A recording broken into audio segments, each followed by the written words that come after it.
അള്ളാഹ് ഹലാലാക്കി ഒരു രണ്ടാം ഭാര്യ നിങ്ങൾ അനുവദിക്കാത്തതിന്റെ പേരിൽ നിങ്ങൾ നല്ലോണം അനുവദിച്ചത് ഞങ്ങളൊക്കെ കിട്ടിയിരുന്നു. അടിയുടാനാവൂല എന്ന് വിചാരിച്ചിട്ടാ. സത്യം, പാവപ്പെട്ട കുട്ടികളെ കാണുമ്പോൾ ബാപ്പാരെ കണ്ണുനീര് കാണുമ്പോൾ ഞങ്ങൾക്കൊക്കെ ഉള്ള ഒരു അനുഭവം പറയാം. നിങ്ങൾ വിചാരിക്കല്ലോ മൗലൈമാര് രണ്ടെട്ടുന്ന് ഓൽക്ക് വേറെന്തോ ഇൻട്രസ്റ്റ് ഉള്ളതുകൊണ്ടാണ്. പടച്ചോനാണ് ഹൃദയത്തിൽ തട്ടി ഞാനൊന്ന് പറഞ്ഞോട്ടെ. ഇതാ ഈ കഴിഞ്ഞ ദിവസം പോലെ മുജാഹിദ് സെന്ററിൽ, കോഴിക്കോട് മുജാഹിദ് സെന്ററിൽ ഒരു ഇബ്രാഹിക്കാണ്ട്. നിങ്ങൾ ചോദിച്ചു നോക്കി നിങ്ങളെ ഭർത്താക്കും, അദ്ദേഹത്തെ അറിയാത്ത ആരുമില്ല. അദ്ദേഹത്തിന്റെ മകളുടെ കാര്യം എന്നും പറഞ്ഞ് കരയും ഇബ്രാഹിക്ക, എന്നും പറഞ്ഞ് കരയും. ജീവിതത്തിൽ പലപ്പോഴും തോന്നുന്നു ഇബ്രാഹിക്ക ഞാൻ കെട്ടിക്കോളാം നിങ്ങളെ മോളെ എന്ന് പറയാൻ. നിങ്ങൾ അനുവദിച്ചോ? നിങ്ങൾ പെണ്ണുങ്ങൾ അനുവദിച്ചോ? എന്നിട്ട് ആ ബാപ്പാന്റെ ഞങ്ങൾ പ്രസംഗ രംഗത്തൊക്കെ പോകുന്നുണ്ട്, ഞങ്ങളോടാ പറയാ. അതാണ് പ്രശ്നം. അപ്പൊ ഞങ്ങൾക്ക് സങ്കടം തോന്നും. പടച്ചോനെ, ഈ പെൺകുട്ടി വയ്യാതാരായി പോവുമല്ലോ, കേട് വന്ന് പോവുമല്ലോ, ഓളെ കല്യാണം കഴിച്ചാൽ ഓക്കൊരു തൗഫീഖ് ഉണ്ടാവുമല്ലോ. അതിന് നിങ്ങൾ അനുവദിച്ചില്ല. ഇനി നിങ്ങൾക്ക് കേൾക്കണോ, സഹാബികൾ രണ്ട് ഭാര്യമാരില്ലാത്ത ആരും ഉണ്ടായിട്ടില്ല. നബി സല്ലല്ലാഹു അലൈഹി വസല്ലം ഒരു കാര്യവും കൂടി പറഞ്ഞ്, അത് നിങ്ങളാരും അനുവദിച്ചോളണമെന്നൊന്നുമില്ല. പക്ഷേ നബി സല്ലല്ലാഹു അലൈഹി വസല്ലം സ്വർഗത്തെ പറ്റി വിശദീകരിച്ചപ്പോ, നിങ്ങളെ ഭർത്താവിനെ സ്നേഹിക്കുന്നില്ലേ? ഇല്ലേ? സ്നേഹം കൂടുതലുകൊണ്ടാണ് ഇത് എന്നാണ് നിങ്ങൾ പറയുന്നത്. ആയിക്കോട്ടെ, റസൂലിന്റെ ഹദീസ് എന്താ അറിയോ? ഒരു വലിയ മുത്ത് സ്വർഗത്തില്, ഒരു വലിയ മുത്ത്. ആ മുത്തിനുള്ളിൽ ഒരാള് പ്രവേശിക്കും, ഭാര്യ ഭർത്താവ്.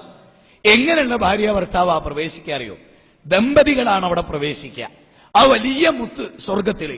പക്ഷേ ഞാനും എന്റെ ഭാര്യ അവിടെ പ്രവേശിച്ചാൽ അവിടെ വേറെയും ഭാര്യയും ഭർത്താവും ഉണ്ടാവും. അവര് എനിക്ക് കാണാൻ പറ്റൂല, അവർക്ക് ഇന്നെയും കാണാൻ പറ്റൂല. മനസ്സിലായോ?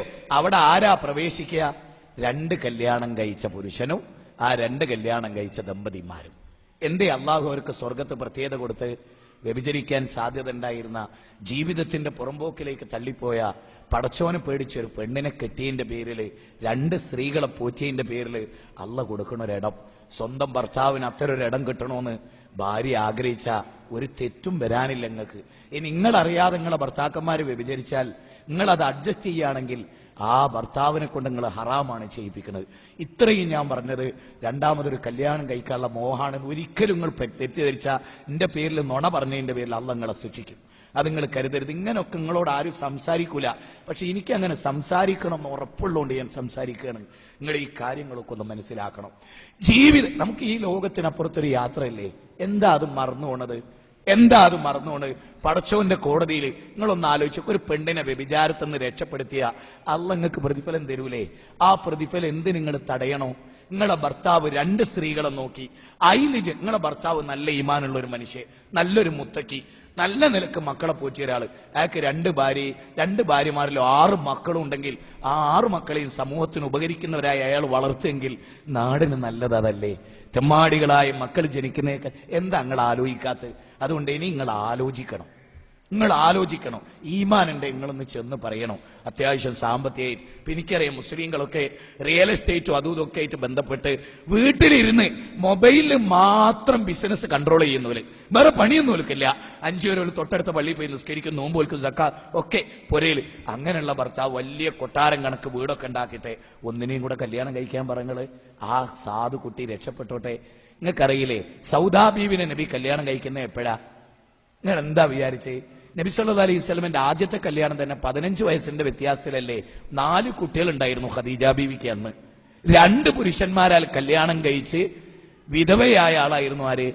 ഖദീജ ബീവി. അതിൽ 4 കുട്ടികൾ ആദ്യമുണ്ട്. നബിക്ക് ഖദീജ ബീവിയിലൂടെ 6 കുട്ടികൾ വേറെ ഉണ്ടായി. ഈ 10 മക്കളെ നബി പോറ്റിയില്ലേ? ഒന്ന് ആലോചിച്ചൊക്കെ എത്ര പുണ്യം നബിക്ക് കിട്ടി. ആ പുണ്യം നമ്മളെ ഭർത്താക്കന്മാർക്ക് കിട്ടണം. അത് അഡ്ജസ്റ്റ് ചെയ്ത് ആ പുണ്യമൊക്കെ ഒന്നും കിട്ടും. ആ പുണ്യമൊക്കെ വേസ്റ്റ് ചെയ്ത് സ്വർഗത്തിൽ അല്ലാത്ത നിലക്ക് ഞാനിത് പറഞ്ഞപ്പോ എന്റെ ഭാര്യ പറഞ്ഞ എന്താ അറിയോ? അമ്മുത്തിൽ നിങ്ങൾ പോണ്ടാന്ന്, ആ സ്വർഗത്തിലെ മുത്തിൽ നിങ്ങൾ പോണ്ടാന്ന്.